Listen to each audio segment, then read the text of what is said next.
Fred, what are the,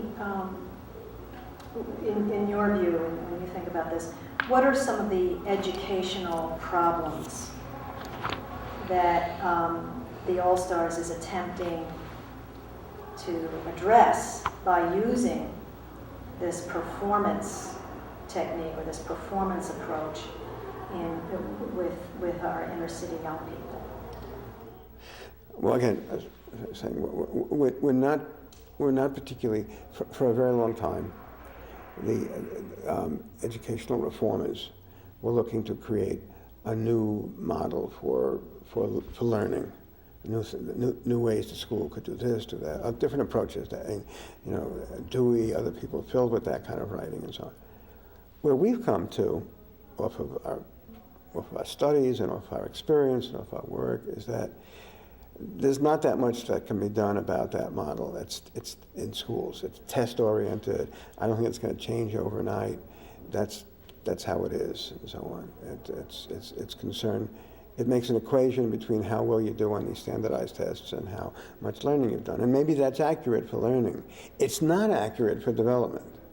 So development has been more and more and more weeded out of what happens in school.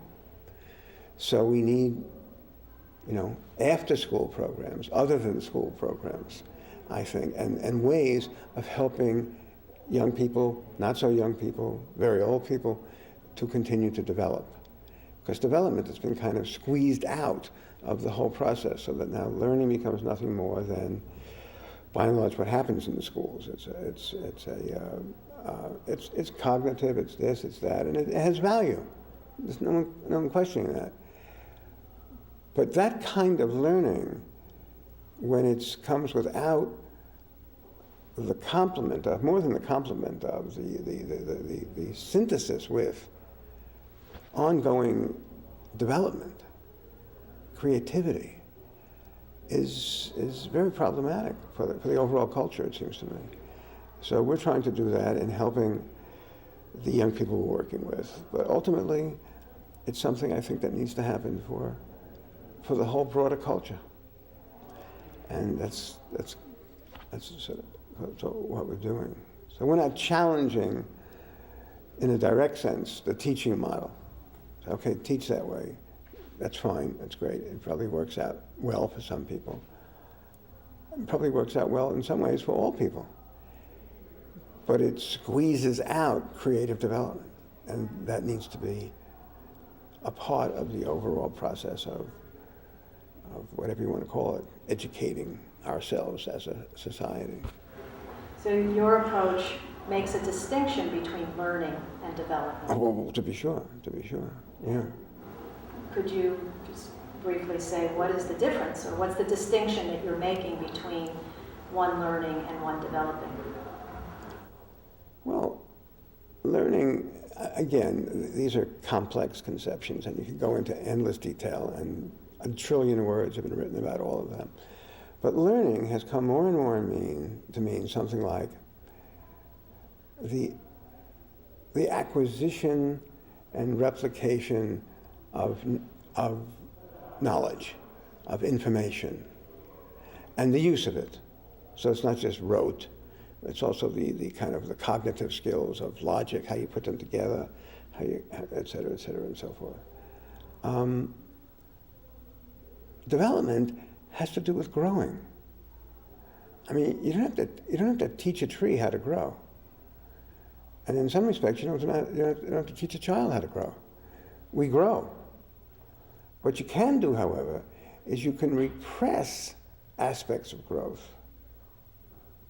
And that's what I think has, by and large, happened. So, but if you will, the science of development and the science of learning are two different things. Are they connected? Yes. I mean, in the language of Vygotsky, they're connected, and so on and so forth, in all kinds of ways. Other people have written about this. We've written about that. They're connected, but they're also profoundly different. Profoundly different. And creativity, in my opinion, which is not simply, creativity gets related to in our culture frequently, in our society, as some extra curriculum, some extra added attraction. Oh, it's nice if someone happens to be creative too, but that's not the same as like, no, creativity is a critical part, a critical component, if you put them all together in the appropriate way, of human development and growth. Okay? So we're trying to bring the development, as are others, we're not the only ones doing this, but bring development back in on its own terms, if you will, as an important thing. Not because it's not unrelated to everything else, but it just has been, as I say, squeezed out in favor of this other conception of learning, which is acquisition and ability to compute and handle and put together the things that you've now acquired, which is all very well and good.